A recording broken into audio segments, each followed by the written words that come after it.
Chapter 17, The Unwelcoming Committee. So Milo and Talk and the Humbug were working for the very dirty bird, doing his important tasks of moving the drops of water, the grains of sand, and digging a hole with a needle. The Humbug whistled gaily at his work, for he was never as happy as when he had a job, which required no thinking at all. After what seemed like days, he had dug a hole scarcely large enough for his thumb. Talk shuffled steadily back and forth with the dropper in his teeth, but the full well was still almost as full as when he began, and Milo's new pile of sand was hardly a pile at all. "How very strange," said Milo without stopping for a moment. "I've been working steadily all this time, and I don't feel the slightest bit tired or hungry. I could go right on the same way forever." "Perhaps you will," the man without a face agreed with a yawn. At least it sounded like a yawn. "Well, I wish I knew how long it was going to take," Milo whispered as the dog went by again. "Why not use your magic staff and find out?" replied Talk as clearly as anyone could with an eyedropper in his mouth. Milo took the shining pencil from his pocket and quickly calculated. At the rate they were working, it would take each of them 837 years to finish. "Pardon me," he said, tugging at the man's sleeve and holding the sheet of figures up for him to see, "but it's going to take 837 years to do these jobs." "Is that so?" replied the man without even turning around. "Well, you'd better get on with it then." "But it hardly seems worthwhile," said Milo softly. "Worthwhile?" the man roared indignantly. "All I meant was that perhaps it isn't too important," Milo repeated, trying not to be impolite. "Of course it's not important," he snarled angrily. "I wouldn't have asked you to do it if I thought it was important." And now as he turned to face them, he didn't seem quite so pleasant.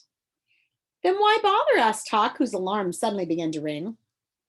"Because, my young friends," he muttered sourly, "what could be more important than doing unimportant things? If you stop to do enough of them, you'll never get to where you're going." He punctuated his last remark with a villainous laugh.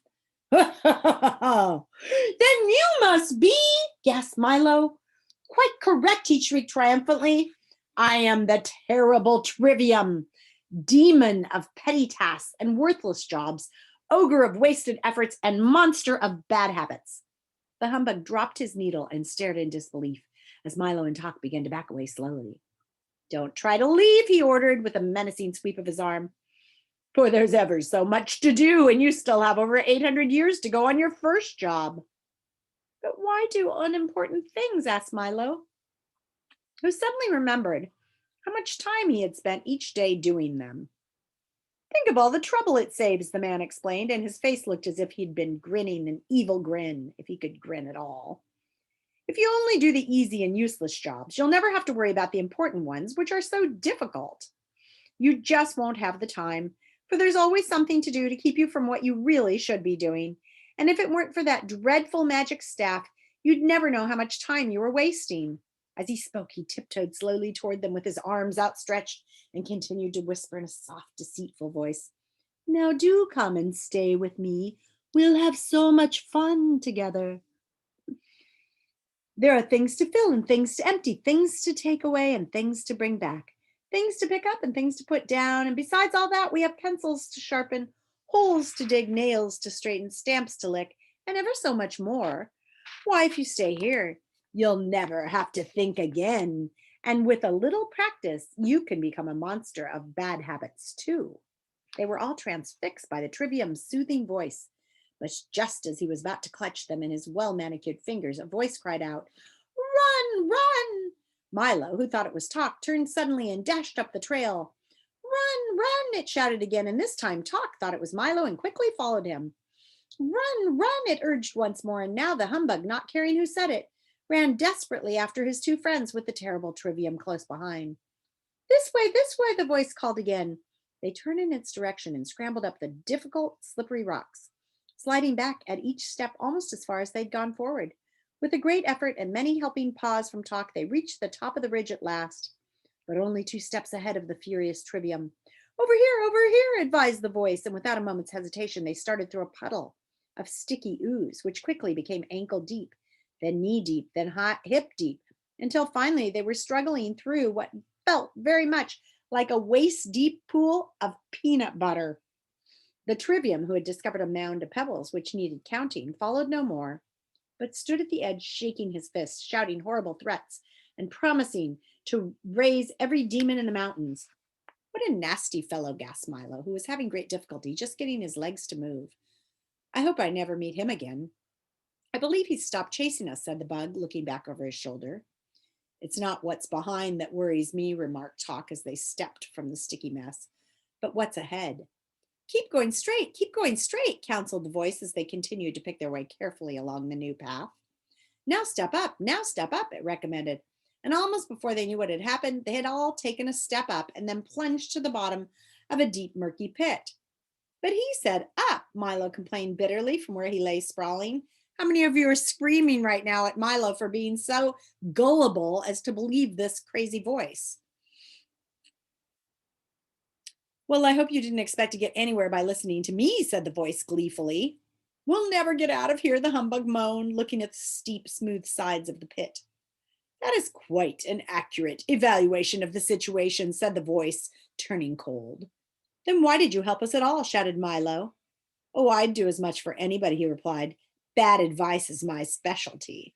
For as you can plainly see, I'm the long-nosed, green-eyed, curly-haired, wide-mouthed, thick-necked, broad-shouldered, round-bodied, short-armed, bow-legged, big-footed monster, and, if I do say so myself, one of the most frightening fiends in this whole wild wilderness.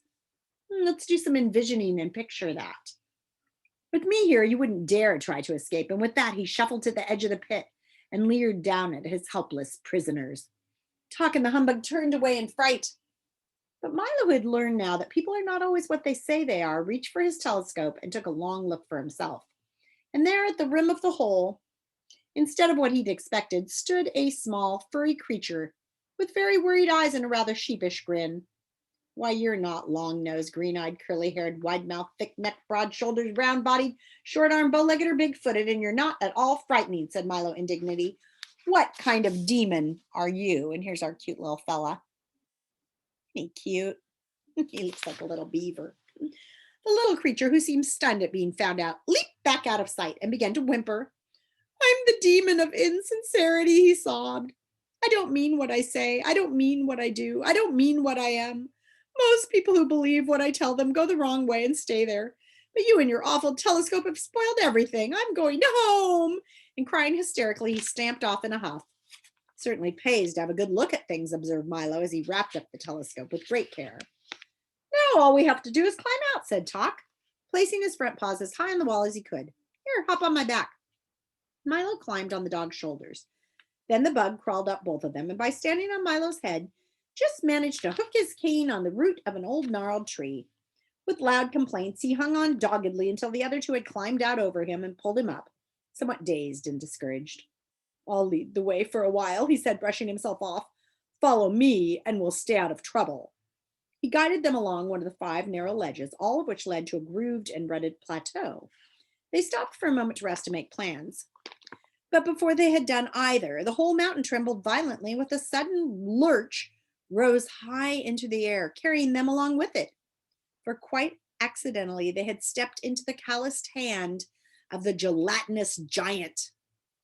And what have we here? He roared, looking curiously at the tiny figures huddled on his palm and licking his lips. He was an incredible size, even sitting down, with long, unkempt hair, bulging eyes, and a shape hardly worth speaking of. He looked, in fact, very much like a colossal bowl of jelly without the bowl.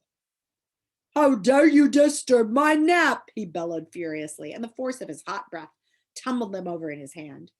We're very sorry, said Milo meekly when he untangled himself, but you look like just a part of the mountain. Naturally, the giant replied in a more normal voice. I have no shape of my own. I just try to be like whatever I'm near. In the mountains, I'm a lofty peak. Then he looked at them again with hungry eyes and wondered how they'd taste. You look much too big to be afraid of anything, said Milo quickly, for the giant had already begun to open his mouth wide. I'm not, he said with a slight shiver that ran all over his gelatinous body. I'm afraid of everything. That's why I'm so ferocious. If the others found out, I'd just die. Now do be quiet while I eat my breakfast. He raised his hand towards his gaping mouth once again. Here's our gelatinous giant. Then you really aren't a fearful demon, Milo said. Well, approximately yes, he replied, lowering his arm. That is comparatively no. What I mean is relatively maybe. In other words, perhaps. What does everyone else think? There, you see, I'm afraid to make a positive statement. So please stop asking before I lose my appetite altogether. And he raised his arm again and prepared to swallow the three of them in one gulp. Why don't you help us rescue Rhyme and Reason? Then maybe things will get better, shouted Milo again. This time almost too late, for in another instant they would have all been gone. Oh, I wouldn't do that, said the giant thoughtfully, lowering his arm once more. I mean, why not leave well enough alone? That is, it'll never work. I wouldn't take the chance. In other words, let's keep things the way they are. Maybe I'll just eat one of you. I have a better idea, said Milo. You do? Interrupted the giant. If it's one thing I can't swallow, its ideas. They're so hard to digest. I have a box full of all the ideas in the world, said Milo. The thought of it terrified the giant, who began to shake like an enormous pudding. Put me down and just go away, he pleaded, forgetting for a moment who had a hold of whom. Please don't open that box. And he ran off to warn the others of this terrible new threat. But news travels quickly. The word snatcher, the trivium, the long-nosed, green-eyed, curly-haired, wide-mouthed, thick-necked, broad-shouldered, round-bodied, short-armed, bill-legged, big-footed monster had already spread the alarm throughout the evil, unenlightened mountains, and out the demons came. From every cave and crevice, every fissure and crack, they came running. From where they stood, Milo Talk and the Humbug could see them moving steadily forward, still far away, but coming quickly. On all sides, the cliffs were alive with an evil collection of looming, creeping, lurching shapes. We'd better hurry, barked Talk, or they're sure to catch us, and he started up the trail again. Milo took one breath and did the same, and the bug, now that he knew what lay behind, ran ahead with renewed enthusiasm. And the next chapter is chapter 18, Castle in the Air.